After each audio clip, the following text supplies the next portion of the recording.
Just a thought. It's my opinion. It's just a thought. Just a thought. Get out your feelings.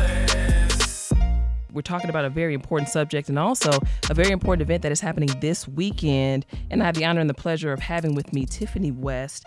She's an executive and part of Gilead. They are committed to advancing health and Black equity. They are actually one of the sponsors for Strength of a Woman Conference right here in Atlanta.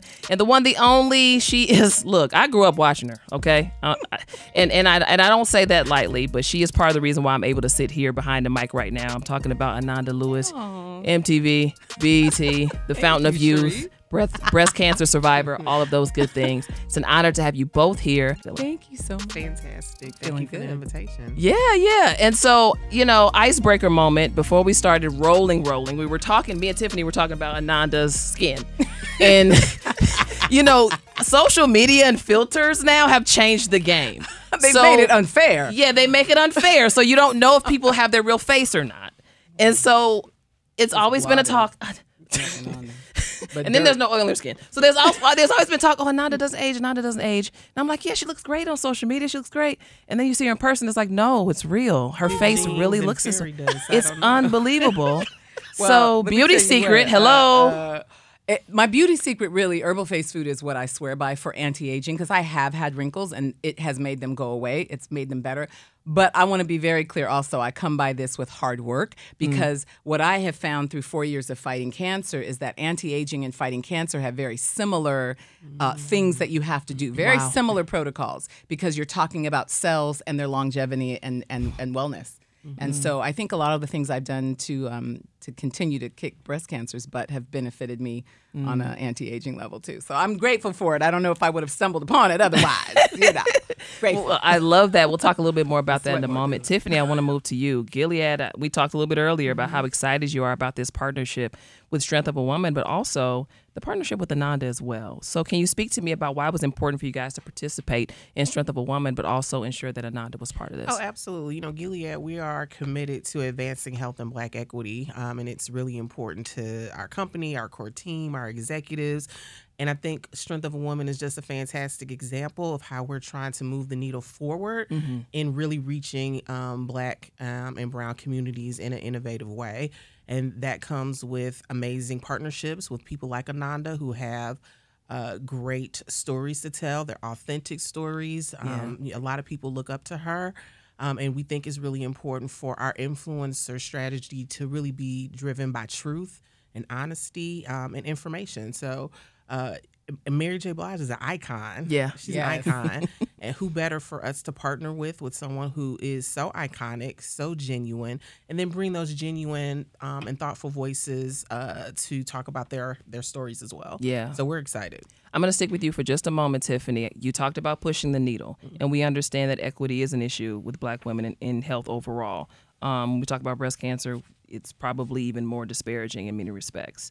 What is one need that you're really seeing when it comes to Black women in equity, in equity, when we talk about this overall in the health diaspora, if I could say? Oh, that's a great question. I think for Gilead, I think for us and for the work that we are leading and developing, we want to center the voices of Black women. We hear so many stories about how Black women aren't listened to and heard within the healthcare system. And so what we want to do is try to center what we call agency. Do you use your voice in a way where when someone tells you no, you say, wait a minute. Like, we advocate for our children, we advocate for our families, we even advocate for our beauty, hair and nails. If someone doesn't do anything, we're the first to be like, hey.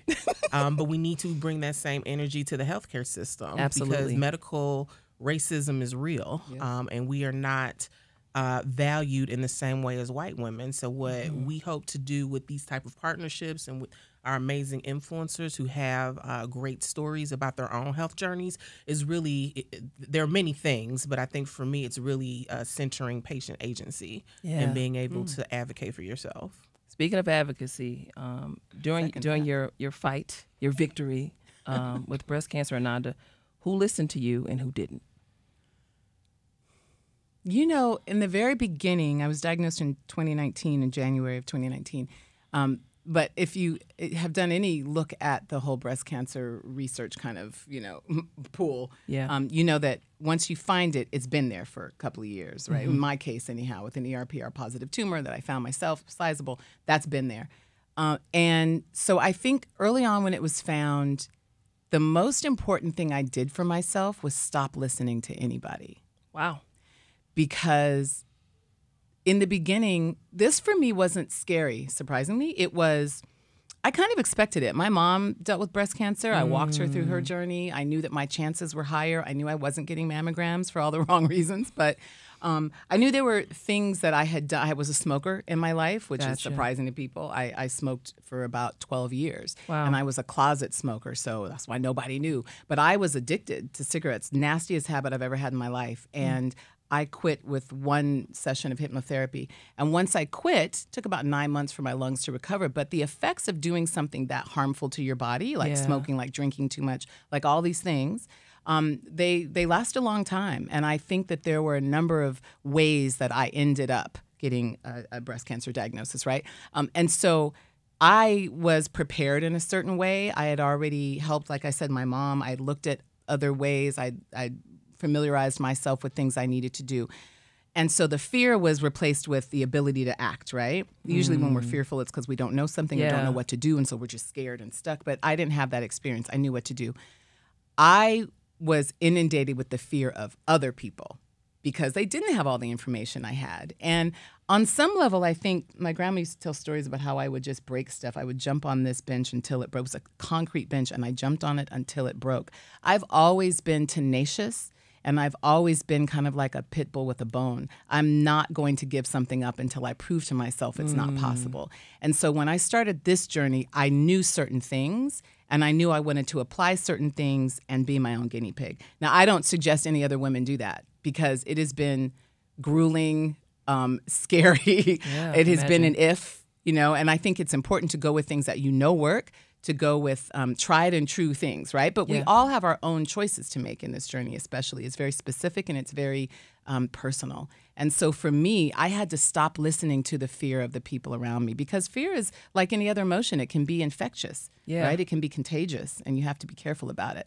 But also my faith, which is why I think this panel is so important, that Gilead is doing. We're talking about health, yes, but we're talking about it where it intersects faith and spirituality. And for me, none of this would have been possible to even begin to go down in terms of the journey if I knew that my God was not the author of fear, right? That if I knew fear didn't have a place here and it was an illusion, if I knew that my body was created brilliantly and perfectly and that there were things my body would do for itself if I would get out of the way, right? So I needed to look at how I was in the way. I needed to look at even my thinking about mammograms. I was wrong. And one of the reasons I even shared this journey, because I would be going through it with nobody knowing if it wasn't for that, I felt like other women who thought like me needed to know they're wrong. You have to get a mammogram.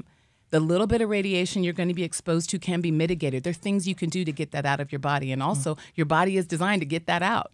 Plus, you're exposed to radiation every day and sometimes more radiation from flying than a mammogram. So there's all these facts that I didn't have that I allowed to keep me from doing what I needed to do for my health. And other women needed to know not to do that. And they needed to see someone who they would listen to say, girl, go get that mammogram. And now we have 3D ultrasounds available, which are better for Black women anyhow with dense breasts. But go do the early detection, because early detection will save your life. And it will make the journey so much more easy to fight. When it comes to this panel, what is the one thing that is a must-say for you?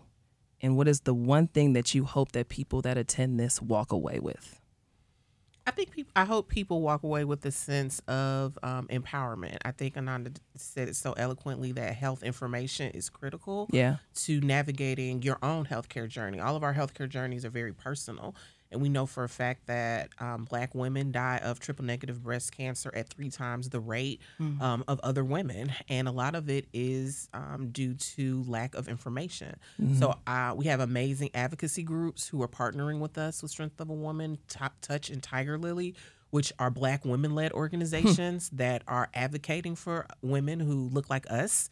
And they have amazing information on their websites around patient journeys and health literacy. So my hope is that Gilead as a company, we're positioning voices, but we're also positioning tools for women to have better health outcomes. And so that's my takeaway. I want people to, we call it edutainment. I love it. I love it. We want people to understand that education is important. It's just a thought, just a